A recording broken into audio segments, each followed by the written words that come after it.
ہوتا ہے جو دنیا کی خواہشات اور اپنے نفس سے جنگ جیت چکا ہو اور اللہ کی معرفت، اللہ کی محبت میں اپنی زندگی گزار رہا ہو.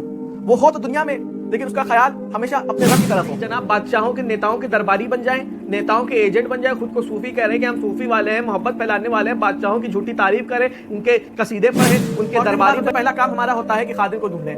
آپ خود سوچیں، ایک دین والے کے پاس جا رہے ہیں، اس میں اس کو تلاش رہے ہیں ان کی خانقاہ میں بیٹھ کے اللہ اللہ کی صدا لگائیں، ان کی خانقاہ میں بیٹھ کے شریف کی صدا لگائیں. والے سے دوسروں کو گالی دیں گے، ان کے فیس بک آئی ڈی پہ جا کے کمنٹ کریں گے، گالی دیں گے گندی گندی. کیوں؟ کیونکہ ہم جناب صوفیہ والے نے صوفیہ اکرام کو ایک بزنس ماڈل اپنے لیے بنا رکھا ہے، ان کو دنیا کے سامنے ایز اے بزنس ماڈل بنا.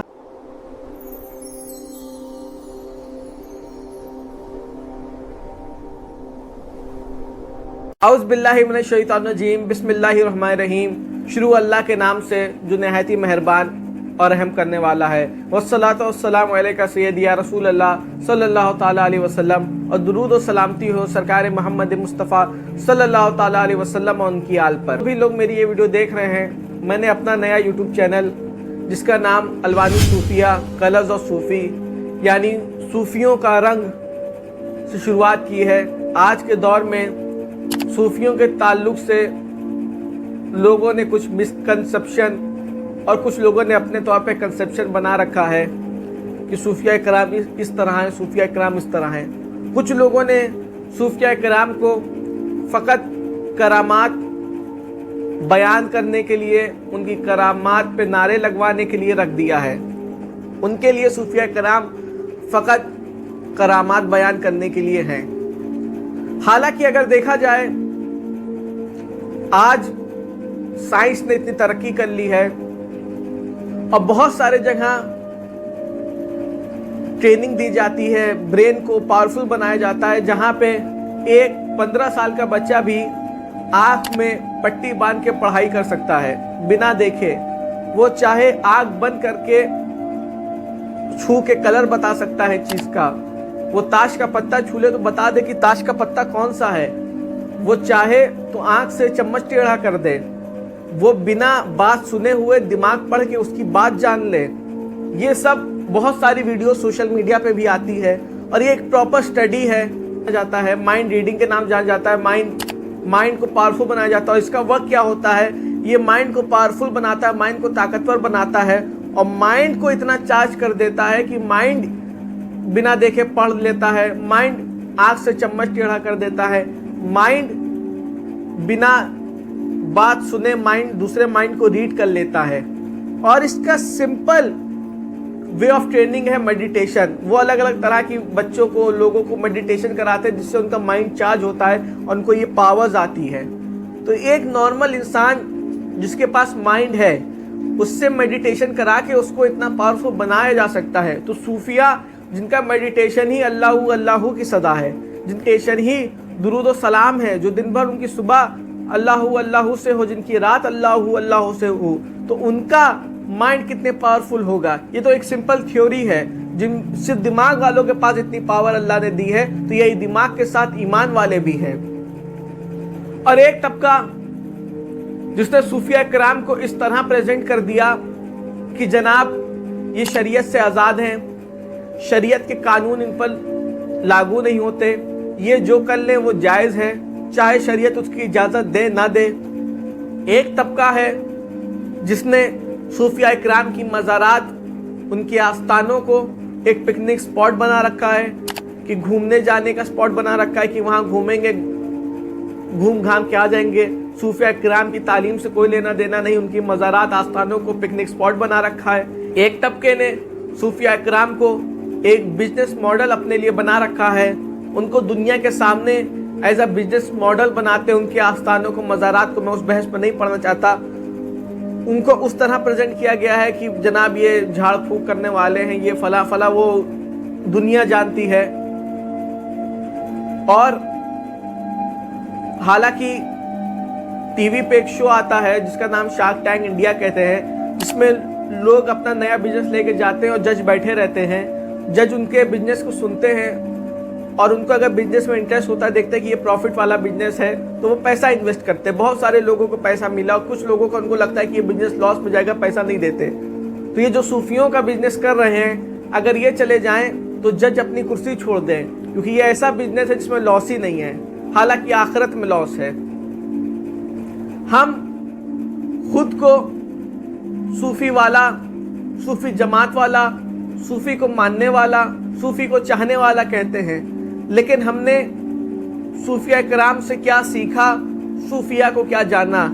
آج دنیا کے بڑے بڑے فلاسفر امام غزالی، حضرت ابن عربی پہ تحقیق کر رہے ہیں، بڑے بڑے تصوف کے لوگوں پہ تحقیق کر رہے ہیں کہ انہوں نے یہ بات کس لیول پہ جا کے کہی، انہوں نے یہ چیز کس لیول پہ جا کے کہی، کس لیول پہ جا کے انہوں نے کیا۔ یہ تحقیق کر رہے ہیں کہ تصوف آیا کہاں سے، یہ کون سی چیز ہے، بڑے بڑے پروفیسر، اور آج ہم لوگ اسی چیزوں میں پھنسے ہوئے ہیں۔ ان بڑے بڑے پروفیسر جناب تصوف کو کوانٹم فزکس سے پیرلل بتا رہے ہیں کہ کوانٹم فزکس اور تصوف دونوں میں کیا سملیرٹی ہے، اور دونوں کی چیزیں اور دونوں کی باتیں کیا ہیں۔ کوانٹم فزکس کا وہ حصہ، وہ برانچ ہے جس میں چھوٹے چھوٹے پارٹیکلز کے بارے میں سٹڈی ہوتی ہے، جیسے نیوٹرون، پروٹون، الیکٹرون کے بارے میں۔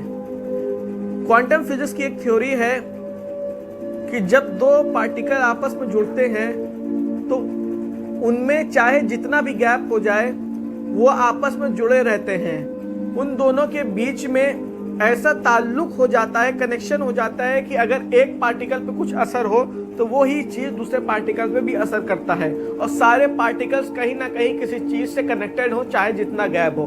اور وہیں صوفیہ کرام میں وحدت الوجود کا کنسپٹ ہے جو حضرت ابن عربی نے دیا، جس میں کہا گیا کہ دنیا کی جتنی بھی چیزیں ہیں وہ سب کنیکٹڈ ہیں، وہ سب جڑی ہوئی ہیں ایک ڈیوائن ریالٹی کی طرف، ڈیوائن ریالٹی سے سب جڑی ہوئی ہیں۔ کچھ بھی حصہ کسی بھی چیز پہ اثر ہوگا وہ کہیں نہ کہیں دوسری چیز پہ بھی اثر ہوگا، اور سب ایک ڈیوائن ریالٹی کی طرف، اس طرف جڑے ہوئے ہیں۔ یہ مس میچ لوگ آج دنیا میں کر رہے ہیں کہ یہ کوانٹم فزکس کی تھیوری اور جو تصوف کا جو ان کا کنسپٹ تھا وہ میچ ہو رہا ہے۔ اس کے بعد ڈبل سلٹ تھیوری ہے، ڈومین تھیوری ہے، ویو پارٹیکل تھیوری ہے۔ انشاءاللہ اس پہ ایک لانگ ویڈیو بناؤں گا، ابھی وقت نہیں ہے، ابھی اور بھی چیزیں بیان کرنی ہیں۔ یہ چیز ہے۔ وہیں نیورو سائنس، صوفی ورلنگ یعنی جو رقص ہوتا ہے، ان کا وجہ ہوتا ہے، ذکر و اذکار ہوتا ہے، اس پہ کہہ رہا ہے کہ یہ جب رقص کرتے ہیں تو جو صوفی ورلنگ جو رقص ہوتا ہے وہ نیورو سائنس میں جو مائنڈ ہوتا ہے، برین ہوتا ہے، برین کی نیورو ٹرانسمیٹر کے پروڈکشن کو بوسٹ کر دیتا ہے، یہ مینٹل ہیلتھ کو سدھار دیتا ہے۔ تو آپ دیکھیں صوفیہ کرام کس لیول کی لوگ ہیں، اور لوگ کس لیول پہ جا کے ان کی پڑھ رہے ہیں، ان کو جان رہے ہیں، لیکن ہم خود کو دنیا میں صوفیہ کرام کا پیروکار، ان کا ماننے والا، چاہنے والا کہ ہم ہی ہیں جو صوفیہ کرام کی عزت کرتے ہیں، احترام کرتے ہیں، انہی کو جانتے ہیں، لیکن ہم تو دوسری چیزوں میں مشغول ہیں۔ صوفی، حالانکہ صوفی کا مطلب ہوتا ہے اون، اور لوگوں نے اون سے جوڑا اس لیے کیونکہ دور وہ تھا کہ جہاں لوگ ریشمی کپڑے پہنتے تھے، لیکن صوفیہ تھے جو اونی سادہ لباس پہنتے تھے۔ حالانکہ صوفیہ کا معنی سے ہٹ کے صوفی وہ ہوتا ہے جو دنیا کی خواہشات اور اپنے نفس سے جنگ جیت چکا ہو اور اللہ کی معرفت، اللہ کی محبت میں اپنی زندگی گزار رہا ہو۔ وہ ہو تو دنیا میں، لیکن اس کا خیال ہمیشہ اپنے رب کی طرف ہو۔ وہ اپنی ظاہری عبادات کو ظاہر کرنے سے زیادہ اپنے باطن کو سدھارنے میں لگا رہتا ہے۔ اس کو شوق نہیں ہوتا ہے کہ وہ جو ظاہری عبادتیں کر رہا ہے اس کا وہ پرچار کرے، اس کو اور ظاہر کرے، بلکہ وہ لگا رہتا ہے کہ میں اپنے باطن کو کیسے سدھاروں، میں اپنے باطن کی عبادتوں کو کیسے اور دوسرے مقام پہ لے جاؤں، اپنے باطن کو سدھارنے میں لگا رہتا ہے۔ امام غزالی رحمۃ اللہ تعالی اپنی کتاب الحیاء علوم الدین میں فرماتے ہیں کہ ظاہری علم تم کو راستہ دکھاتا ہے اور باطنی علم یعنی تصوف تم کو منزل تک پہنچاتا ہے۔ صوفی وہ نہیں کہ ایک خاص لباس پہن لے یا ایک خاص خانقاہ میں بیٹھ جائے وہ صوفی ہو گیا۔ صوفی وہ نہیں کہ صرف اب مالا جپ رہا ہے، تسبیح پڑھے جا رہا ہے، اپنے دل میں تکبر اور کینہ کی آگ جلائے ہوئے ہے، لیکن تسبیح پڑھ رہا ہے، دنیا دیکھ رہی ہے کہ ہاں یہ صوفی صاحب ہے۔ صوفی نہیں جو صرف مالا جپے، صوفی وہ نہیں جو صرف تسبیح جپے۔ اللہ کہے کاٹ کی تو کیا پھیرت موئے، من کا پھیر دے۔ صوفی وہ ہے جس نے اپنے دل سے گھمنڈ، تکبر،